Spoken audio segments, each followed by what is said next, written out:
Over to you, Dr. Rohini. Welcome everyone. 6.1 to 6.6. And Dr. Bhadre, you can take over now. Okay, thank you, madam. And thank you, Dr. Sanjay Bedi. The slides have gone. Okay.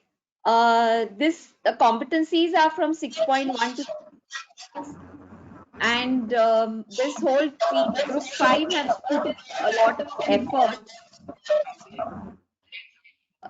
Group 5 has put in a lot of effort, and there was a good teamwork. And you can see the whole effort that they put in. Thank you for doing this. Really, I'm so happy.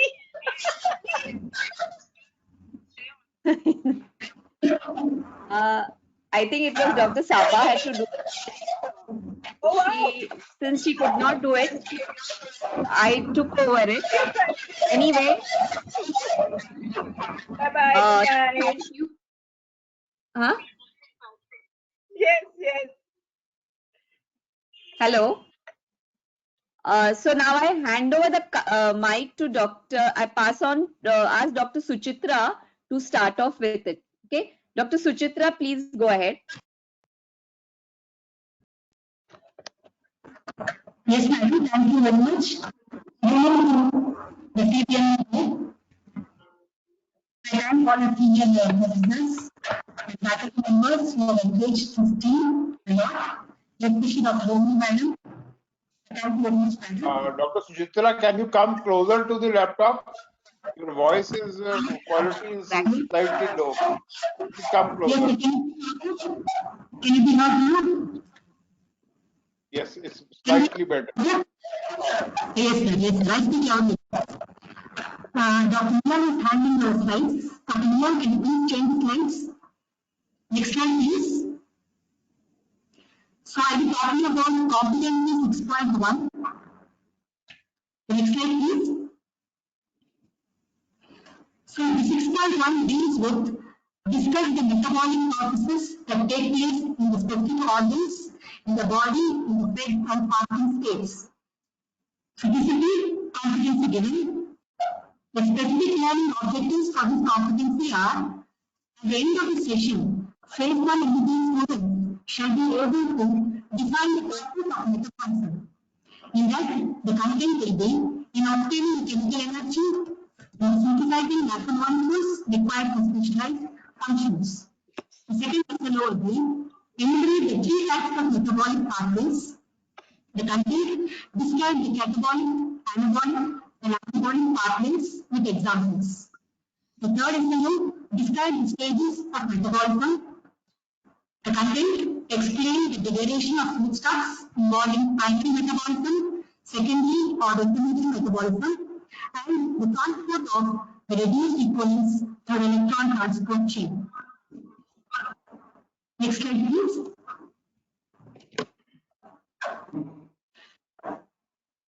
So here, the number of hours for these 3 SLOs will be 1 hour. The domain for this SLO is most level is low sound, is a core objective, and self-directed learning is the teaching method, and you can go through a Viva OC conducted for the students. Next slide, please. The next SLOs are discuss the metabolic profile under brain-fed state, which includes the overview of nutrients absorption from the intestine into the blood and obtained by the tissues, the enzyme activated and inhibited in the well-fed state. The next SLO describe the metabolic adaptations during fasting and starvation. Describe the stages of metabolic adaptations such as glycogenesis, gluconeogenesis, and lipolysis, the enzymes activated and inhibited during fasting. The last SLO will be discuss the metabolic profile of the brain, cardiac muscle, liver, skeletal muscle, and adipose tissue, that is the important organs involved. Extent energy consumption depending on the function and part of the organs. And the major fuels for the organs in fasting and starvation will be content of the SLO. And the hours will be 3 hours The domain is nodes, and the level is low sound. With the core competency, the teaching method will be a lecture method. The difference is a long answer question, short answer question for the MCQ, and we have information as specified by the NCR module with medicine. So coming to the self-directed learning, the SLOs, how we will deal with them, the teaching methods, self-directed learning, the questions for the SLOs, 1 to 3 will be questions 1, define the metabolism and enumerate the three types of metabolic pathways with examples. The second question, describe the role of catabolism in the body with examples. Third question can be, describe the role of anabolism in the body with example. The fourth question, enumerate the three phases of metabolism. Fifth question, explain cellular respiration. So these can be the questions for the self-directed learning. And how do we execute the self-directed learning? Will be, your topic will be scheduled in the timetable. In phase 1, the lesson can be prepared by the teacher who will design the questions for fulfilling the objectives of the SLOs. Phase 2, the student is prepared for the SDL session. The questions and instructions will be announced 1 week prior to the SDL session in the classroom setting, and the students will be instructed to note down questions and study before coming to the self-directed learning class. The phase 3 is the conduct of the SDL session, which is designed for 1 hour. Next slide, please. So there are 2 modules you can follow. Seminar module, the objective of the seminar is to facilitate independent study by each student, to ensure all students study before and by driving the participation in the seminar. So they will not know who is going to present. They will know only on the day of presentation.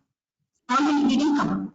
The second conduct at the beginning of the seminar, 10 students will be selected with a sequence of roll numbers randomly, like roll number 1 to 10 randomly 90 to 100. Each student will be asked to present the topic within the time frame of 5 minutes with the help of blackboard and mic. The teacher will observe the content and record the specific pointers for each student and will summarize the session proceedings and share the individual student observations and discuss the points which need to be emphasized. Next slide, please. You can conduct this same session as a small discussion module.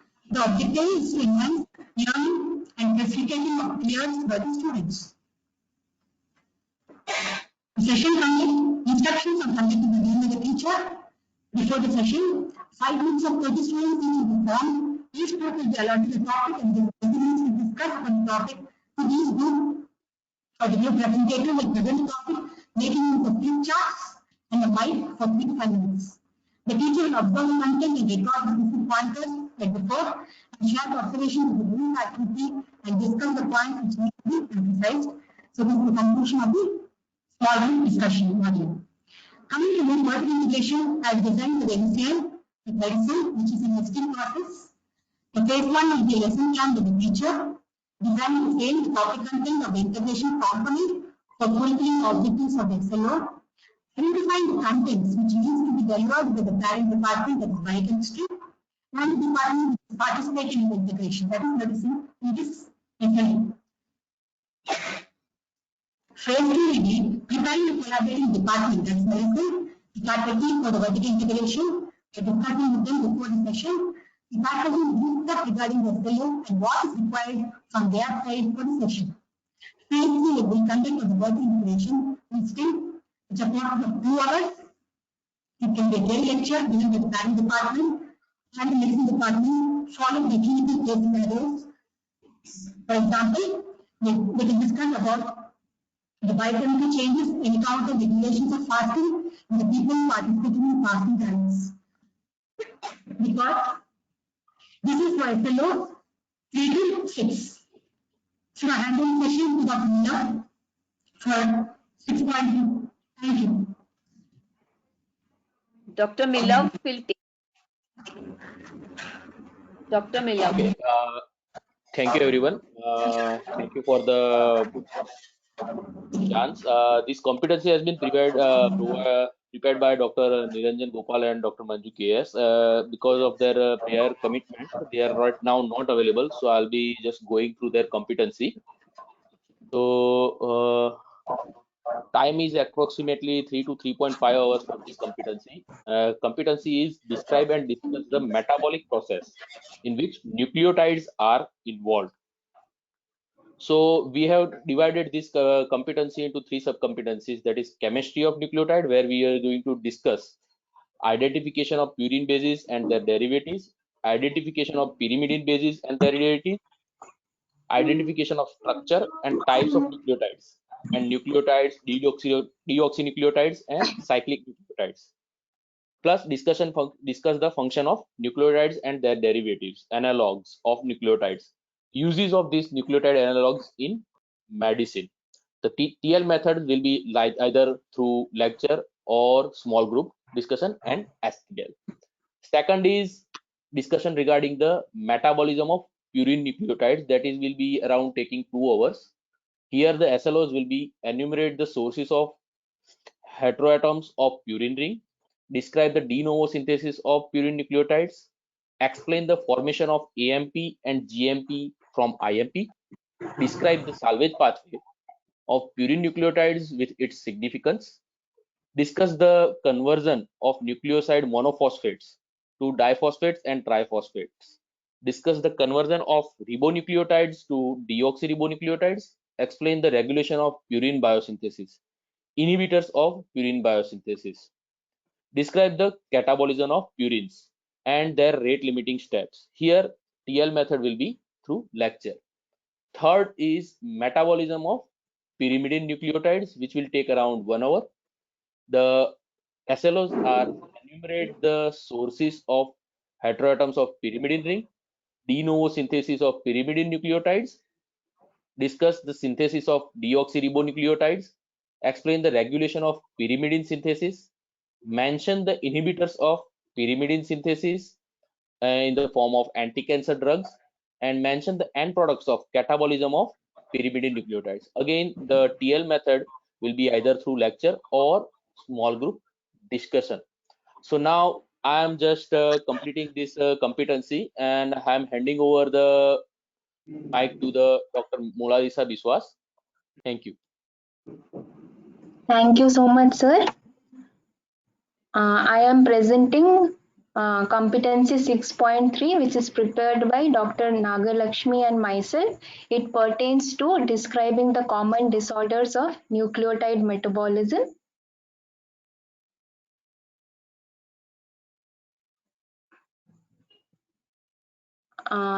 At the end of the session, the first phase MBBS students should be able to enumerate the disorders associated with purine and pyrimidine metabolism, mention the reference range for serum uric acid, define hyperuricemia, and discuss the biochemical basis behind disorders associated with hyperuricemia. Discuss gout with reference to its types, causes, clinical features, biochemical basis, laboratory evaluation, treatment, and complications. Describe Lesch-Nyhan syndrome with reference to the enzyme defect or genetic defect, mode of inheritance, clinical features, biochemical basis, laboratory evaluation, treatment, and prognosis.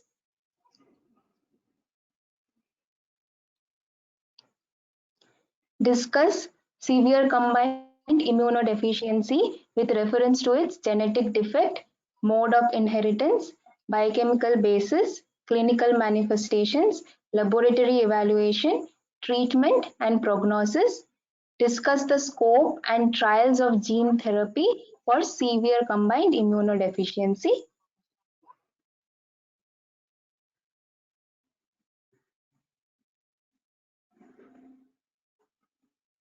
Next slide, I think. Describe orotic aciduria with reference to enzyme deficiency, biochemical basis, clinical manifestations, laboratory evaluation, treatment, and prognosis. Describe hypouricemia with respect to its causes, clinical manifestations, biochemical basis, laboratory evaluation, and treatment. Next slide, sir. Finally, justify the rationale behind biochemical tests for diagnosis of disorders of nucleotide metabolism through appropriate reasoning. The teaching learning methods could include lectures around 2 hours or SDL, SGT, ECE or case-based learning.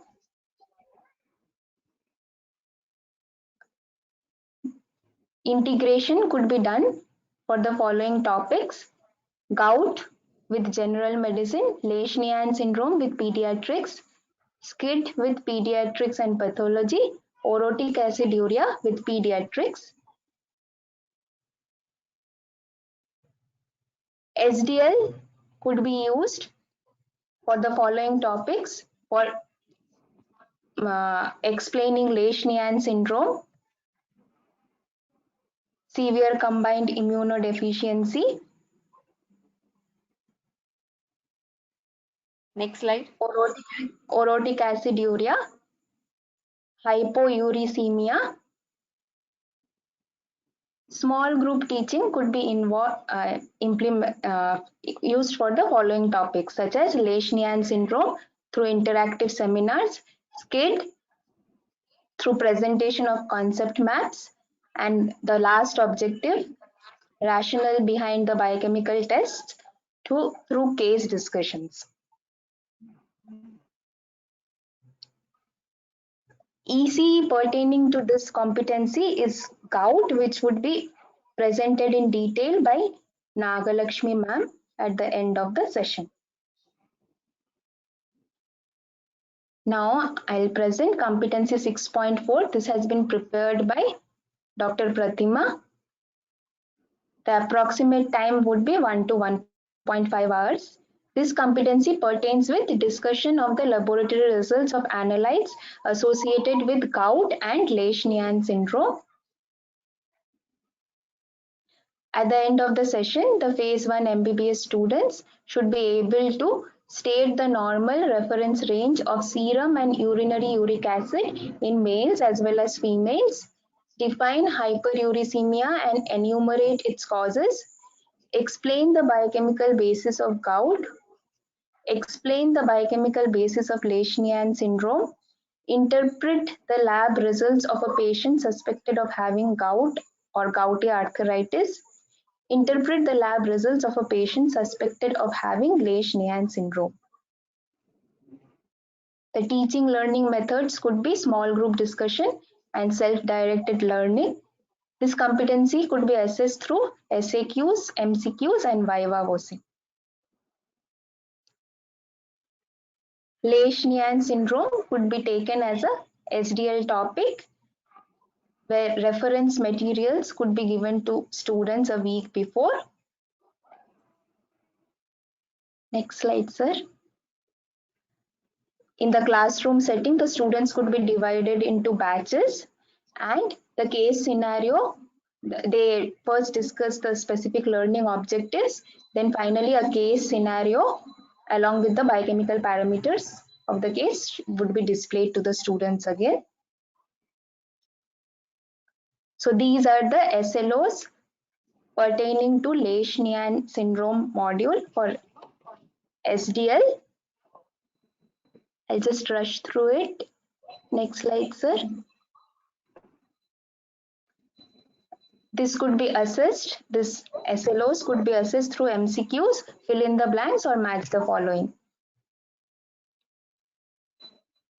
A case-based learning could be done for gout, where a typical gout case could be presented to them, like the one projected now. Next slide, sir. And the following test parameters which are important for gout diagnosis should be discussed in detail and known by the students. Gout will be discussed again by Nagalakshmi ma'am as a descriptive ECE session. So now I hand over the presentation to Dr. Neelam madam.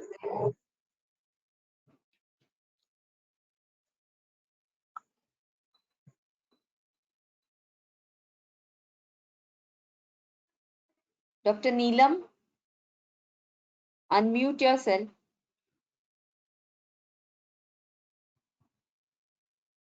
Dr. Neelam.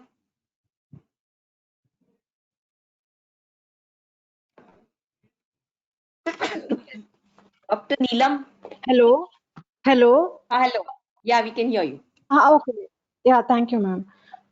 So I'll be presenting the competency 6.5. This has been prepared by Dr. Milav, sir, who has prepared the SLOs for fat-soluble vitamins, and the water-soluble vitamins SLOs have been prepared by me, but the presentation of both, the entire competency will be done by me.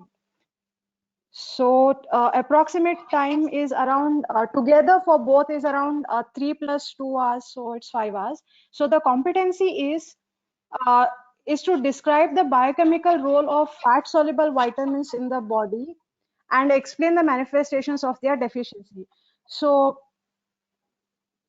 this comes in the knowledge domain at the level of knows how, and it is a core competency. So around 2 hours can be allotted for fat soluble vitamins, and teaching learning methods can be a wide variety. So lecture, seminar, STA, tutorial, case discussion, all can be utilized, and it can be assessed in terms of MCQs, especially in the form of cases as well, and essay questions, short questions, as well as in Viva.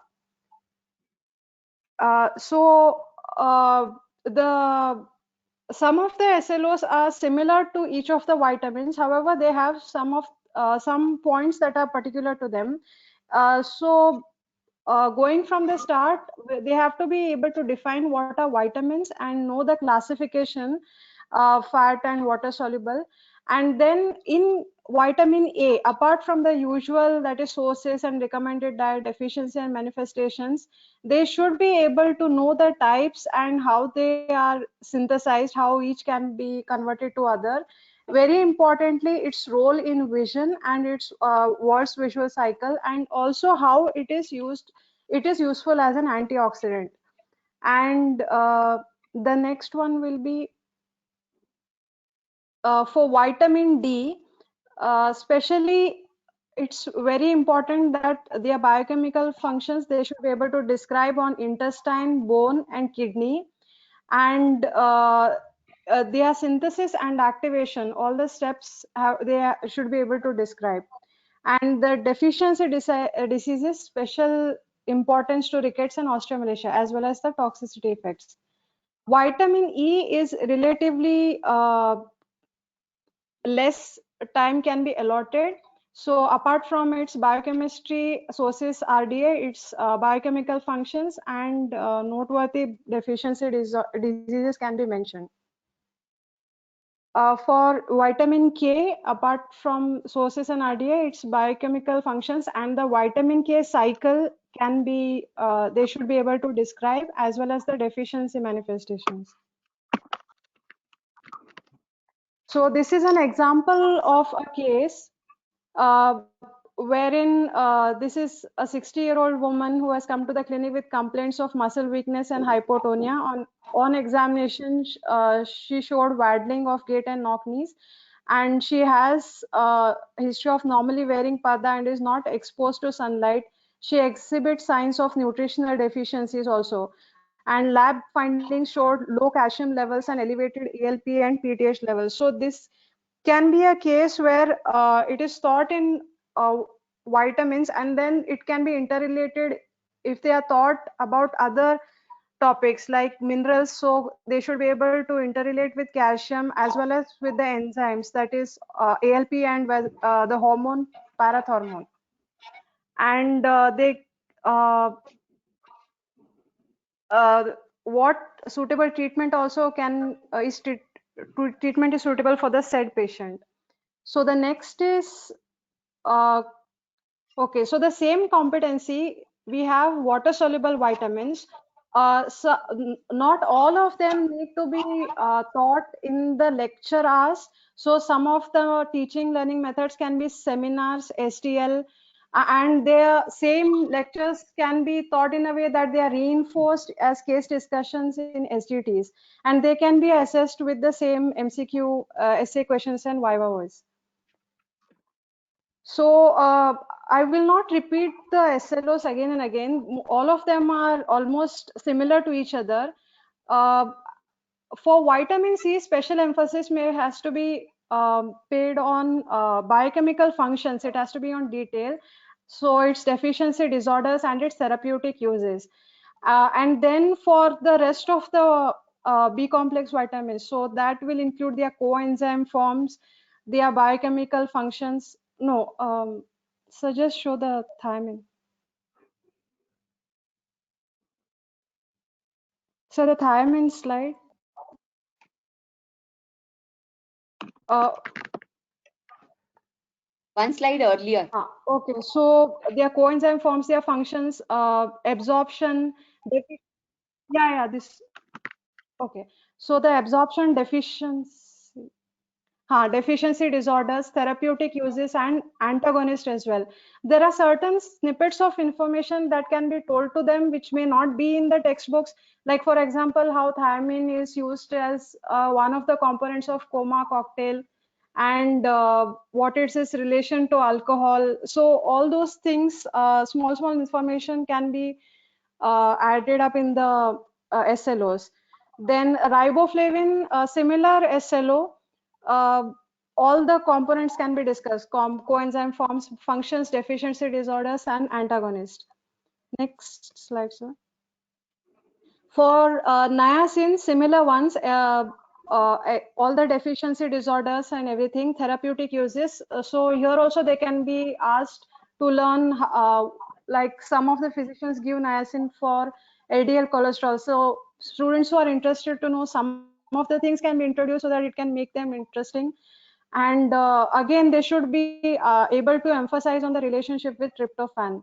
Then pantothenic acid, similar ones, SLOs, pyridoxine, uh, similar ones, coenzyme forms, functions, absorption requirement, deficiency disorders, and antagonist. In antagonist, special emphasis should be paid because India has a lot of burden with TB, and many of them can develop psychosis, and pyridoxine is used as a supplementation. So in such cases, antagonists can be paid special attention.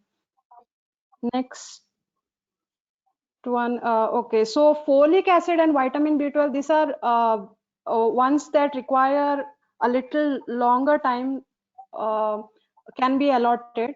And apart from the usual coenzyme forms, functions, absorption requirements, and all, each time when folic acid as well as vitamin B12 is being taught, the interrelationship should be reinforced both the times.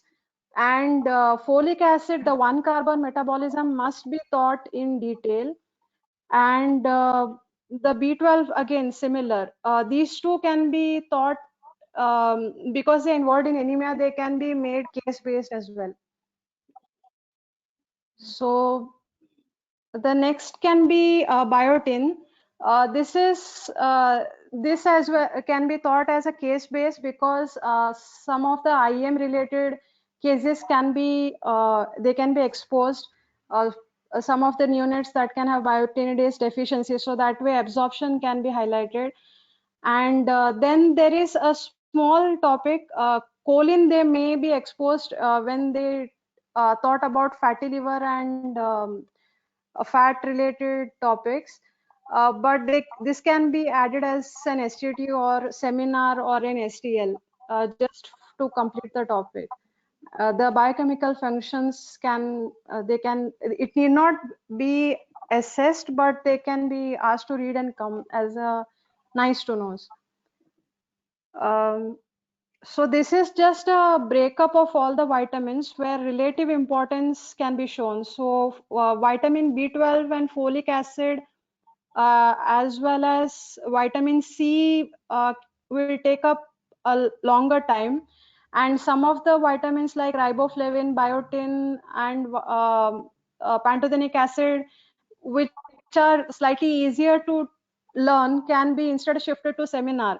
And if you want to save time even more, we can expect them to read some of the parts of these vitamins by themselves, like sources and requirements, and the faculty can concentrate more on the clinical aspects of them. So thank you. I would like to hand over to the next. Yeah, thank you very much, ma'am, for nicely explaining the competencies. I think 6.5 was very much longer, and we can go into details however how long we want, because this nutrition part is very much important to all the doctors who are going to be coming out over the time. So now this is where we are going to competency 6. It has been prepared by Dr. Sridevi ma'am and Dr. Khan, and very much help has been taken from Dr. Pratima ma'am also as well. Time has been around 2 to 2.5 hours because I am presenting because they are not available. So the competency is describe the biochemical processes involved in generation of energy in cells. So at the end of this session, students should be able to define what is cellular respiration, define substrate level and oxidative phosphorylation with example. They should be able to differentiate between these two, define high energy compounds with their examples, describe the organization, components and flow of electrons in the ETC, explain the chemiosmotic theory, describe the synthesis of ATP by ATP synthase, explain the regulation of ATP synthesis by oxidative phosphorylation, explain the inhibitors of electron transport chain, explain the inhibitors of oxidative phosphorylation. These two components will have a little bit more emphasis because of their clinical importance, as well as defining of uncouplers with their examples. As at the end, as a small short questions, we can describe them how what is the role of brown adipose tissue in thermogenesis. Teaching learning methods will be most of the time we can have small group discussion, and assessment method should be MCQ, short answer question, as well as in Viva. So this completes the competency 6.6. Now we are going to discuss about the EC module. I'll just hand over to Nagalakshmi ma'am.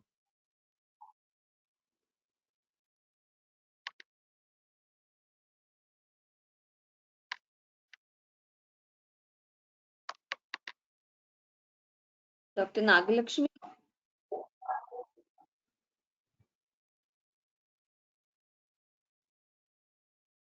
Dr. I Nagalakshmi. think, just a minute.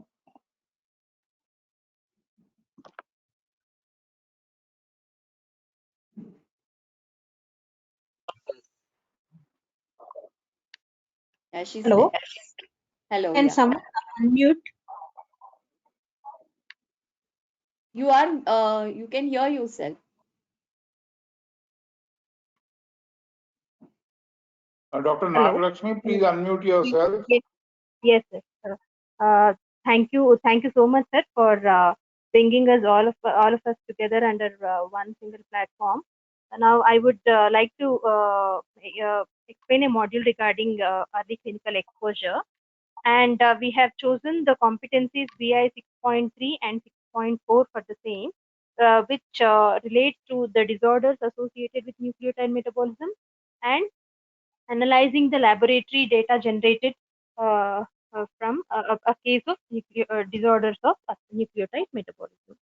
So basically, I'll be taking you through an EC module on gout in a patient presenting with gouty arthritis. Can I have the next slide? Next slide, sir.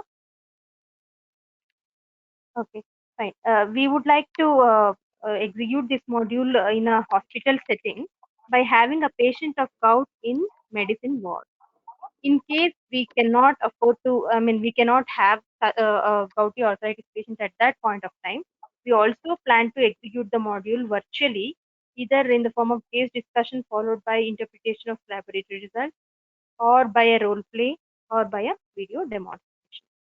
Basically, with this, the topic of basic science which we are trying to tell the students are they should learn the correlation skills, and they should learn to appreciate the significance of the basic sciences with respect to clinical diagnosis and management. So the competencies which involve this EC module are DI 6.3, which says about the disorders related to purine metabolism, and 6.4, which says laboratory results of analytes associated with gout.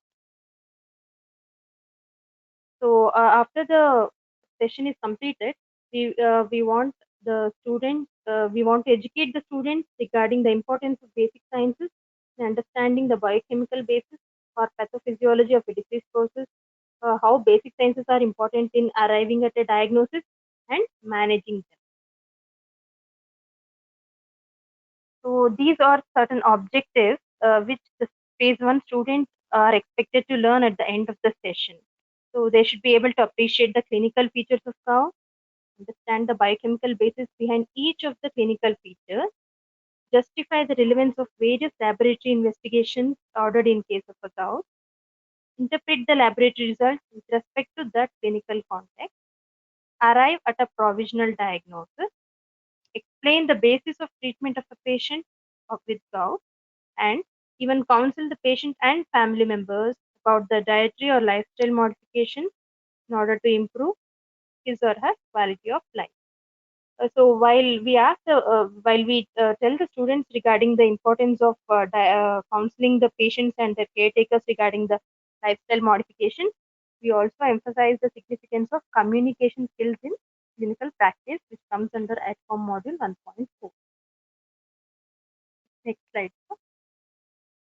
Okay, I would like to present you a detailed plan of how we are planning to conduct this module.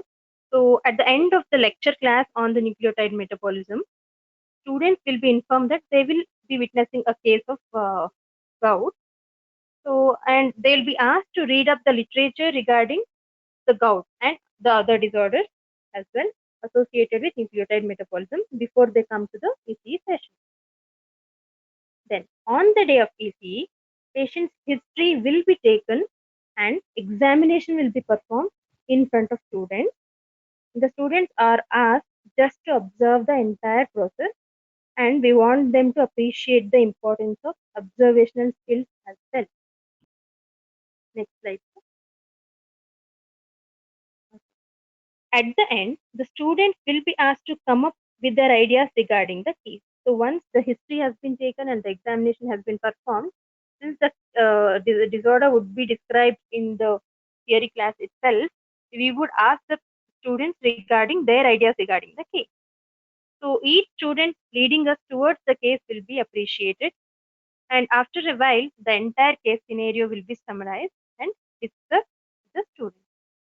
So at the end, a provisional diagnosis will be arrived at, and then the students are encouraged to come up with the biochemical basis behind each of their observations, just to make sure that they have tried to comprehend the subject, not just hear and say. And the lacunae arising during discussions will be filled up by the faculty. If suppose they're not able to come out with one or the other of the symptom or the basis behind each of these symptoms, then we will try to fill up the lacunae. And the way forward with the case will also be discussed with the students with respect to the investigations order and the management process. Next slide, sir. Okay. As I told you, in case we don't get a actual patient of gout when the session is planned, we would like to present a case, a virtual case in front of students. I found this as one of the typical cases of gout. So, a 48-year-old male patient was brought to the casualty of a tertiary care hospital with history of severe pain, redness, and swelling of the base of the first toe on right after a bout of alcohol consumption during a party the previous night. Patient gives history of having slept for some time after returning from the party until midnight when he suddenly woke up with excruciating pain in his right big toe, not related to any trauma. On inquiry, he denies any previous history of any such attack in same or other joint. On examination, he was febrile and his right big toe was found to be swollen, red, warm, and tender. That is, all inflammatory signs were present. A provisional diagnosis of gouty arthritis was made, and he was admitted in medicine ward for further evaluation and management.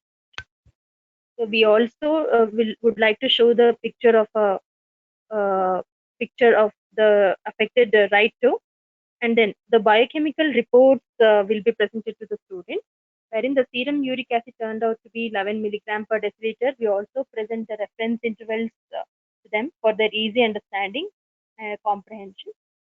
And the urinary uric acid levels were 1250 milligram per 24 hours. So the normal was only up to 750, and then CRP and ESR both were raised. So we also tell them the importance of other investigations which might be used, like in case the clinician finds, he feels the need to order for a synovial fluid examination. Yes, he may order for it, wherein the fluid may show negatively birefringent crystals of monosodium urate, and X-ray of the affected part can be ordered, or the complete blood count may at times be ordered, because many myeloproliferative disorders do mimic such conditions of gout with hyperuricemia. And we also want to exclude the septic arthritis by doing CBC. And renal function test can also be done, because in many cases of chronic renal failure, hyperuricemia may be seen. And since diabetes and hypothyroidism can also be associated with hyperuricemia, we would like to order these tests and want to come to a closer diagnosis of gout. So the discussion with the students will basically be related with the expected learning outcome. So it will be related to the symptoms and signs of gout, the list of investigations ordered and the basis for each of the investigations, the abnormal levels of certain biochemical parameters and the reasons for the same. So they should be able to list out the drugs and the lifestyle modifications which should be uh, uh, delivered to the patient and the family members, so which helps them to recover and have a good quality of life. Okay, so we also like to evaluate our session by obtaining structured feedback from students as well as faculties. So from students, we would like to know how helpful the session was in acquiring knowledge or in improving their knowledge if they already had a knowledge about it. And to know whether the session was helpful in making them realize the importance of comprehension, observation skill, and communication skill. And we also would like to hear to their suggestions for improvement.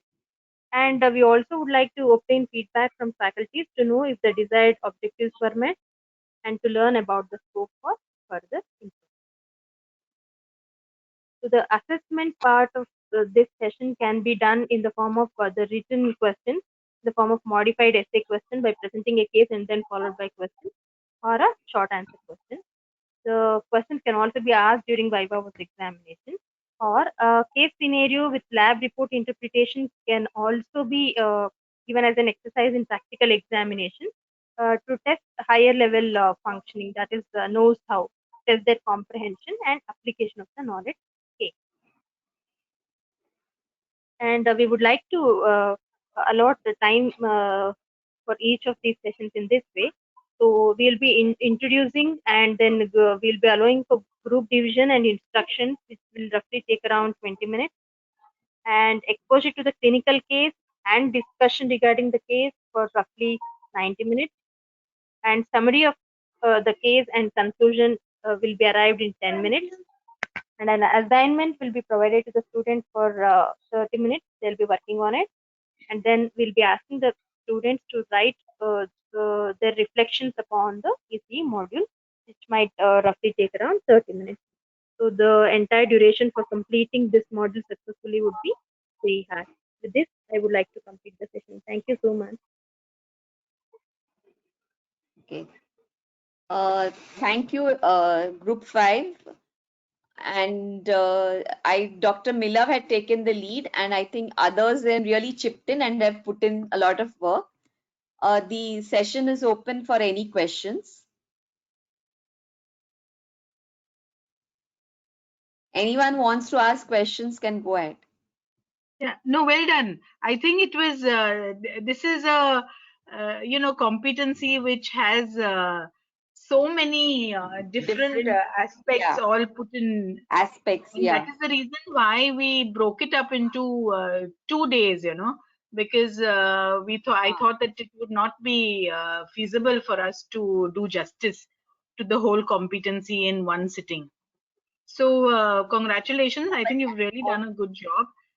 A small things here and there, I'm sure we can, tweak and finalize when you put it up into our CBME WhatsApp group. Um, besides gout, in this entire 6.1 to 6.6, can you think of any other EC module that we can make? Leschny-Hand syndrome can also be presented and can be quite an Ma'am, interesting. we Can can you go can for you not pick nutritional on some deficiencies also. vitamin like maybe night blindness or something Yeah, like that? What else can Yeah, we think of? no, that's what he said. Nutritional deficiencies also deficiency. can be made. Yes. Actually, that is so much. That part is so much big, so that we decided that we go over to something else instead of these nutritional deficiencies. No, no, that's true. What I would suggest is even later on, all of us, in each of our, see, we are picking up one EC and explaining it, right?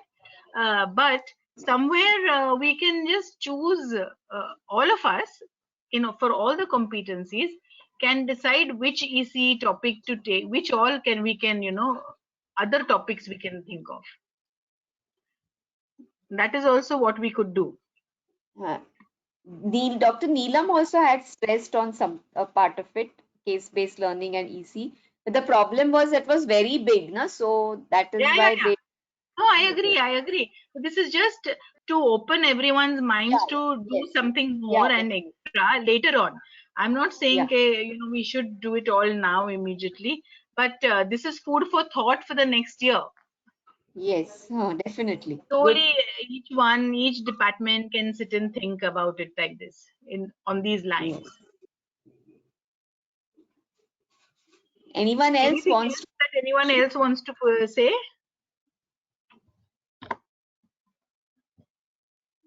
Dr. Nibriti madam had written on the group. Is she wanting to say anything?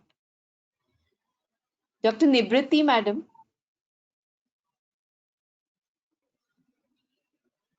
Yes, she She has written a written few something on things. the group. Yeah.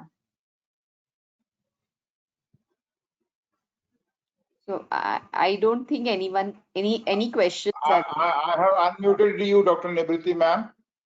Yes, now unmuted. Yeah. So Yes. Now, I had some comments. I mean, it is an excellent presentation, and it is a vast area that has been covered and very well explained. Few suggestions. So that I have given in the WhatsApp, so that is everybody can see it, and already they have seen it. So I felt let others ask here if there is anything. It is excellent. I definitely like the presentation. It is very good. Thank you. good. So then, for once, I think we seem to have finished. Of course, Pradnya, do you want to unmute and talk? Dr. Bedi, can you unmute Dr. Pradnya Rao? Okay.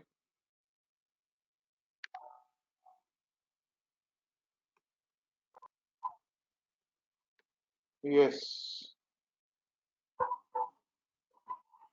Unmuted. Thank you, And it Dr. can be Bedi. loaded onto CBME and also this Google Class, so that we can again have a look at that and come out with more suggestions. Yeah, I think this was excellently done because it was such a vast topic, so many vitamins and etc. And it's really a huge topic. So well done that everybody has managed it so well. I also agree with Dr. Suchita, her point on ECE, because there are so many topics. See, what flashed in my mind was anemia. Not that it is wrong to do gout or something. What I'm saying is we should also develop an ECE bank, you know. So what happens is within 6.1 to 6.6, let's say there are 4 or 5 ECEs brought out by different colleges. Then from that bank, each college can decide what to take, and you know, or you know, for 1 year you take one ECE topic, the second you take another ECE topic. So it's nice to build up a bank of ECEs. Yeah, actually, in our Yes. college, This is a very good idea. Very, very good. this is exactly what we are already started doing. We started preparing an ECE bank, because what will happen is, you know, over the years, each batch is going to tell each other that, you know, अरे वो तो Yeah, correct. gout होता है, ये होता है, वो होता है, Stereotype. lactose intolerance होता है. So they will mug it up, and that is the end of the story. So what we thought that if we have a bank each subject, at least a 3, anatomy, physiology, and biochemistry. That is what we did. We had a workshop for them, and then we've told them to make the start a bank. And then every year we choose 8 topics, different topics. Hmm. So that's a good Yeah. idea for each. This is now, you know, departmental work. Very good. Yeah, All of you just remember one thing, that this is everyone's sensitizing process. Each one of us is getting sensitized into how best to run this CBME, and then you are the change agents. Each of you who has done this course is a change agent, and this change agent is going to go back to their institute and do it very low key. Don't show off and say that, look, हमने अभी ये करा है तो ये एकदम we are experts. But slowly mold your department people and mold your friends into thinking your way. So do it slowly but steadily, and you will succeed. Don't go immediately and say abhi yahi hona hi hai. No. So this is a way in which all of us can benefit from this course. Yeah, well said. Yes, ma'am. Very true.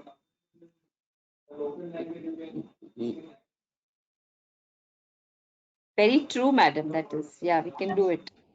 Yes. So take this as a stepping stone and build on it. Okay. So with that, Dr. Bedi, should we call it a night? Yes, ma'am. Okay. So Thank you. So much, and all the best, everyone. Everyone's doing such a great job. Very good. And if you think that the group have done time management quite well, I think, well, and with the discussion also.